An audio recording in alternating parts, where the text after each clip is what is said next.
नमस्कार, आप देख रहे हैं प्राइम टीवी। मैं हूं आपके साथ अब्दुल करीम। खबरों की शुरुआत करेंगे, लेकिन उससे पहले इस वक्त की बड़ी खबर आपको हम बता दें। लखनऊ से बड़ी खबर आपको हम बता रहे हैं।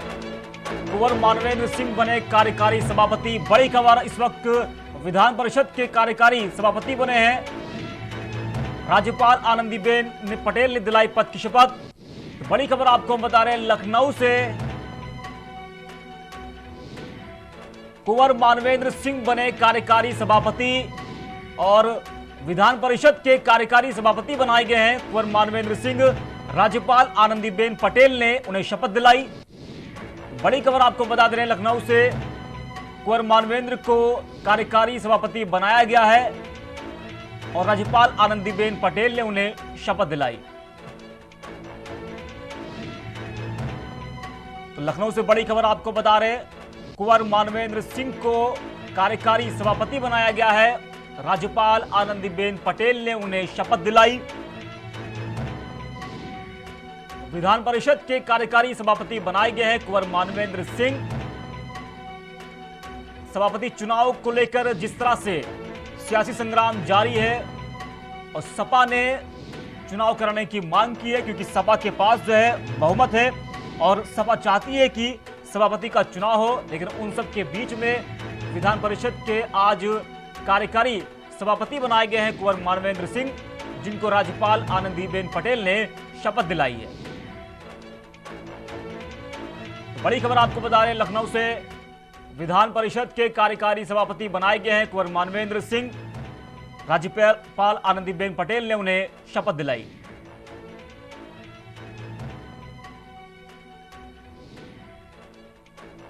तो कुंवर मानवेंद्र सिंह को कार्यकारी सभापति बनाया गया है। विधान परिषद के कार्यकारी सभापति बनाए गए हैं।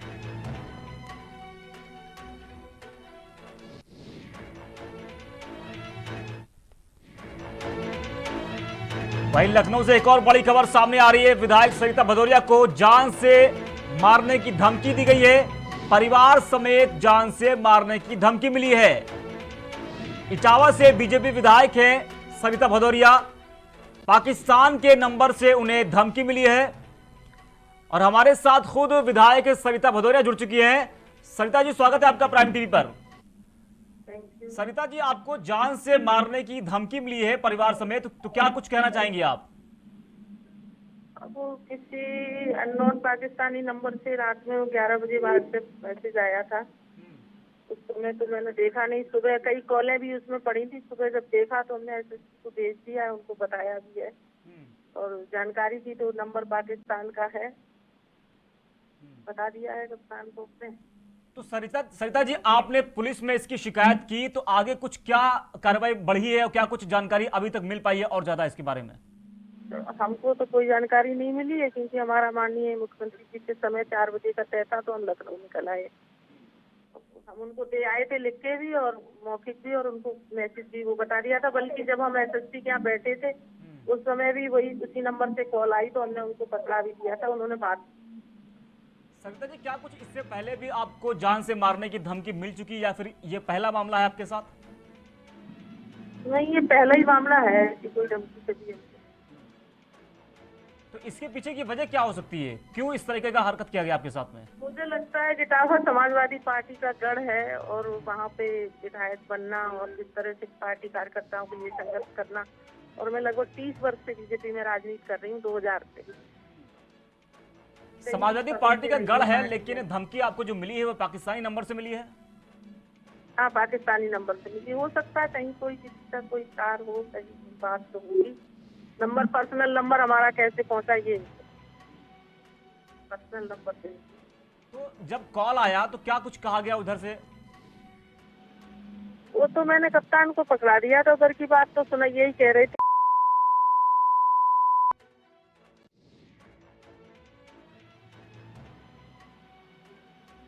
ठीक है सरिता जी, आपको धन्यवाद जुड़ने के लिए हमारे साथ। तो इटावा से बीजेपी के विधायक सरिता भदौरिया को जान से मारने की धमकी मिली है। पाकिस्तान के नंबर से एक कॉल आई और उनको परिवार समेत जान से मारने की धमकी दी गई है। विधायक सरिता भदौरिया को जान से मारने की धमकी दी गई है। पाकिस्तानी नंबर से कॉल आया और उन्हें जान से मारने की धमकी दी गई।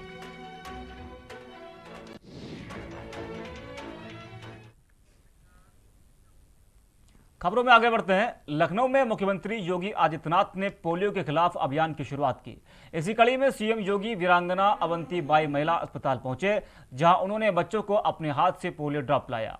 और इस दौरान सीएम योगी के साथ कानून मंत्री ब्रजेश पाठक, अपर मुख्य सचिव स्वास्थ्य अमित मोहन प्रसाद भी मौजूद रहे। लखनऊ में मुख्यमंत्री योगी आदित्यनाथ ने पोलियो के खिलाफ अभियान की शुरुआत की है और इसी कड़ी में सीएम योगी ने वीरांगना अवंती बाई महिला अस्पताल पहुंचे और जहां उन्होंने बच्चों को अपने हाथ से पोलियो ड्रॉप पिलाया। और इस दौरान सीएम योगी के साथ कानून मंत्री ब्रजेश पाठक, अपर मुख्य सचिव स्वास्थ्य अमित मोहन प्रसाद भी मौजूद रहे।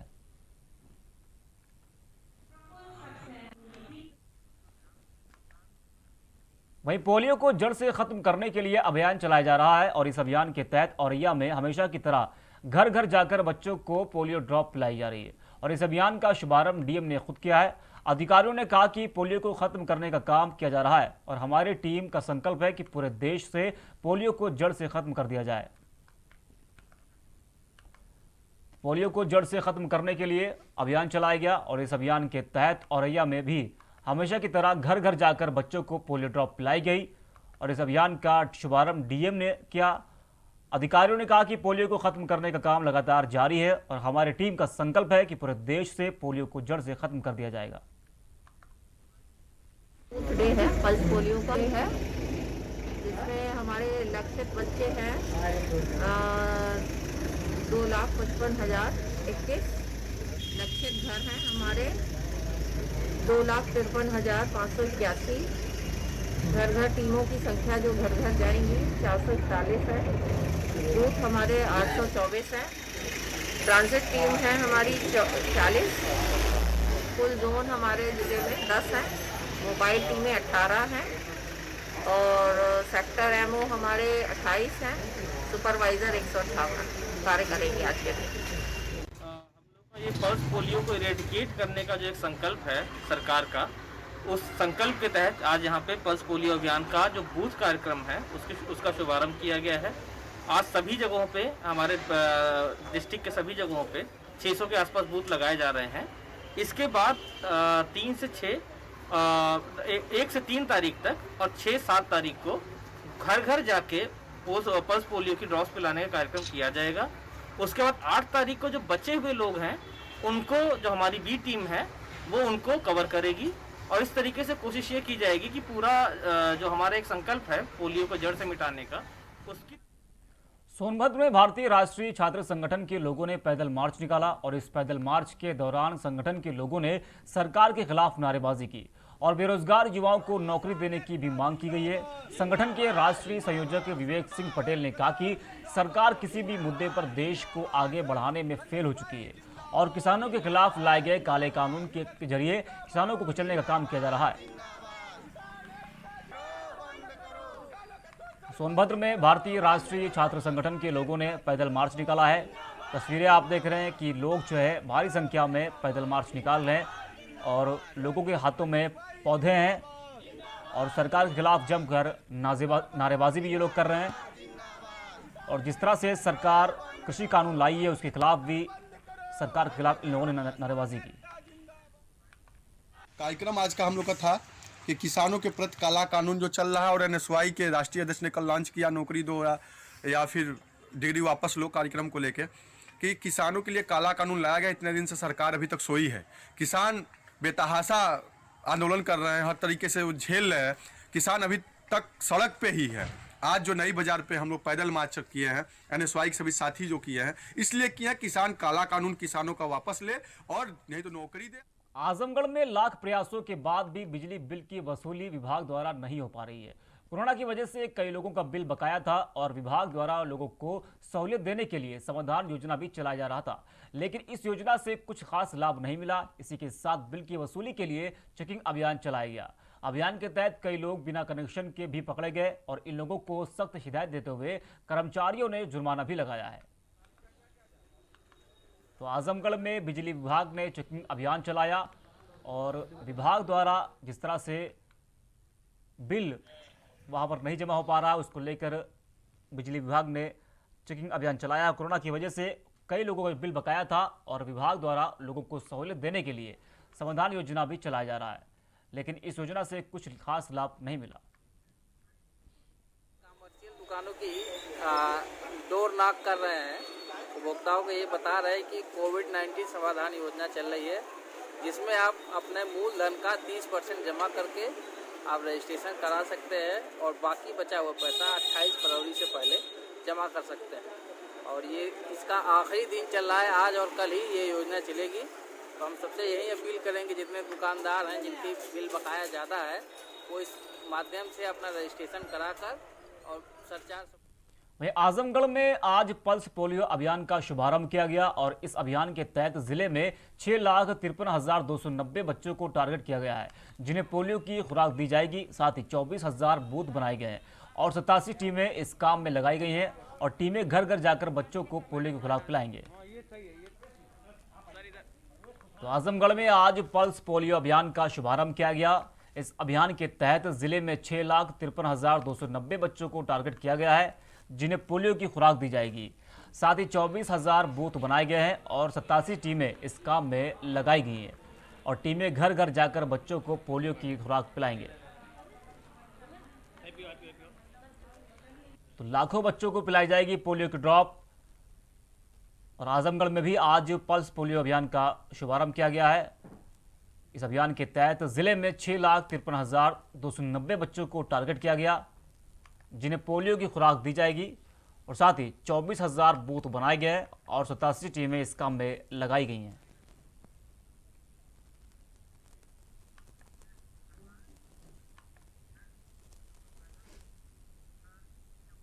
मैं सोनभद्र में जिले के उद्योग एवं व्यापार मंडल के पदाधिकारियों के साथ पुलिस अधीक्षक ने मीटिंग आयोजित की है, जिसमें कई जिले के उद्योग एवं व्यापार मंडल के पदाधिकारी मौजूद रहे। और इस दौरान पुलिस अधीक्षक अमरेंद्र प्रताप सिंह ने बताया कि व्यापार मंडल के पदाधिकारियों के साथ मीटिंग आयोजित की गई, जिसमें उपस्थित लोगों से उनकी सुरक्षा एवं समस्याओं के विषय में चर्चा की गई।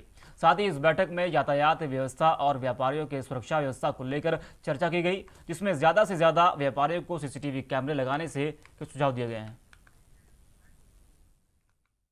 आज पुलिस लाइन के सम्मेलन कक्ष में व्यापार मंडल के पदाधिकारियों के साथ एक गोष्ठी की गई और इसमें हमारे व्यापार प्रकोष्ठ के पदाधिकारी और हमारे अधिकारीगण मौजूद थे। इसमें व्यापारियों की समस्या सुनी गई, एक दूसरे के सुझाव जो हैं वो उस पर विचार किया गया और यहाँ पर कैसे व्यापारियों की बेहतर सुरक्षा हो, यहाँ व्यापारियों की जो समस्याएं हैं उसका निराकरण कैसे हो, यातायात की समस्या है तो उसको लेकर के उनके जो विचार थे वो भी सुना गया और उसको यातायात की समस्या को सुगम करने के लिए हम लोगों की तरफ से भी कुछ उनको सुझाव दिए गए, ताकि पतली सड़कें हैं तो वहाँ पे यातायात की।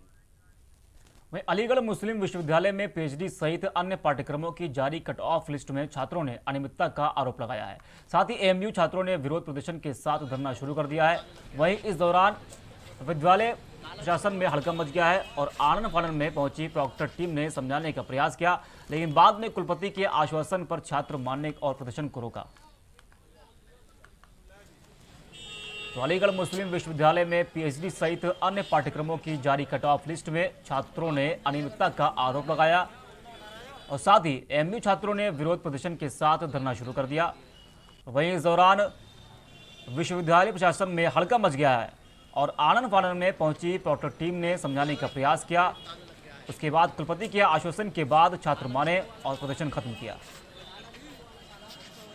बंद किया गया है कि पहले क्या रहता था कि इन लोगों का कि जो C कैटेगरी के थे, NCC के थे या स्पेशल जो भी कैटेगरी के थे उनको अलग एडमिशन, उनकी अलग काउंसलिंग होती थी और जो जनरल कैटेगरी के थे उनकी अलग काउंसलिंग होती थी। लेकिन जो अब की बार हो रहा है, इन लोगों ने जो ऑनलाइन करके रखा है, ऑनलाइन इन्होंने क्या किया है कि सब एक साथ कर रहे हैं। ये मेंशन नहीं कर रहे हैं कि C से दे रहे हैं या NCC से दे रहे हैं या OBC से दे रहे हैं या जनरल से दे रहे हैं। तो इस तरह में जिन लड़कों की C से है तो उनका नहीं हो पा रहा है। कुछ लोगों की वेटिंग जो क्लियर नहीं होनी थी उनकी क्लियर हो जा रही है, जिनकी क्लियर होनी थी, जो सिलेक्टेड हैं, सिलेक्टेड वालों का नाम नहीं आ रहा है, वेटिंग वालों का नाम आ रहा है। इस तरह का मामला यहाँ पे हो रहा है। और जो गाइड टू एडमिशन है वो पहले आता है एडमिशन प्रोसेस से, तो इन्होंने एडमिशन प्रोसेस से पहले ये सारी चीज़ें क्लियर नहीं की थी कि हम ये करेंगे ये करेंगे। नहीं, एडमिशन में कोई गड़बड़ी नहीं की जा रही है, इनको कन्फ्यूजन है जो इस बार एडमिशन हो रहा है उसमें कुछ रूल्स में चेंज किया गया है।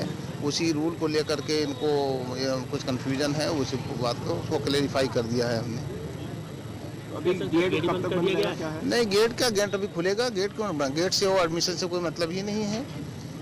ये गलत कर रहे हैं लड़के, गेट बंद कर दिया, ये बिल्कुल गलत है। ऐसा नहीं होना चाहिए। एडमिशन अलग चीज़ है और गेट अलग चीज़ है।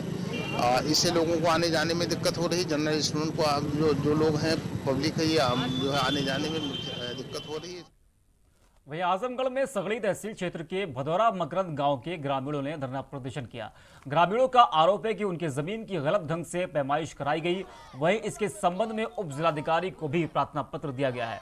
ग्रामीणों ने बताया कि राजस्व भूमि पर हाजीपुर गोला मार्ग का निर्माण के लिए ली गई है और लेखपाल भदौरा मकरंद के द्वारा भूमि की पैमाइश न करके कुछ राजनीतिक व्यक्तियों के दबाव में गलत आख्या दी गई है, जिसकी पुनः पैमाइश कराकर ग्रामीणों को उचित मुआवजा दिया जाए। तो आजमगढ़ में सगड़ी तहसील क्षेत्र के भदौरा मकरंद गांव के ग्रामीणों ने धरना प्रदर्शन किया। ग्रामीणों का आरोप है कि उनकी जमीन की गलत ढंग से पैमाइश कराई गई। वहीं इसके संबंध में उप जिलाधिकारी को भी प्रार्थना पत्र दिया गया है और ग्रामीणों ने बताया कि राजस्व भूमि पर हाजीपुर गोला मार्ग का निर्माण के लिए ली गई थी और लेखपाल भदौरा मकरंद के द्वारा भूमि की पैमाइश न करके कुछ राजनीतिक व्यक्तियों के दबाव में गलत आख्या दी गई। हमारी समस्या सर जी ये है कि हमारी ये जो गोला मार्ग पर जो ये रोड बन रहा है, हमारी भूमि जो है 80 हेक्टेयर आई है रोड के अंदर और हमें मात्र केवल 8 हेक्टेयर का मुआवजा मिल रहा है। हेक्टेयर नहीं, एयर का मुआवजा मिल रहा है। हम इसके लिए तहसील पर भी गए थे, SDM के पास भी गए थे, वहाँ से हमें कोई तसल्ली नहीं मिली। हम ये चाहते हैं कि ये जो रोड बन रहा है, अगर हमारी भूमि नहीं मिली तो इस रोड को हम रोक देंगे। वहीं राजधानी लखनऊ में विकास नगर पुलिस ने सफलता हासिल की है। शातिर ढंग से को पुलिस ने गिरफ्तार कर लिया है और पुलिस हिरासत में ठग ने करोड़ों के घोटाले की बात को कबूल किया है। शातिर ठग ने देश के अलग अलग हिस्सों में लूट की वारदातों को अंजाम दिया है। ये अंतर्राष्ट्रीय क्रिमिनल है, फ्रॉड का। इसके टीम को अपनी तरफ से 10,000 रुपए के इनाम। पूर्व में कहीं जेल में जा चुका है? हाँ, ये पूर्व में जेल जा चुका है। इसके खिलाफ एम्बिटम को वारंट भी है झांसी से और नागौर से भी। नागौर में भी इसके खिलाफ और थाना में भी इसके खिलाफ। फिलहाल के लिए खबरों में इतना ही। देश और दुनिया की तमाम बड़ी खबरों के लिए देखते रहिए प्राइम टीवी।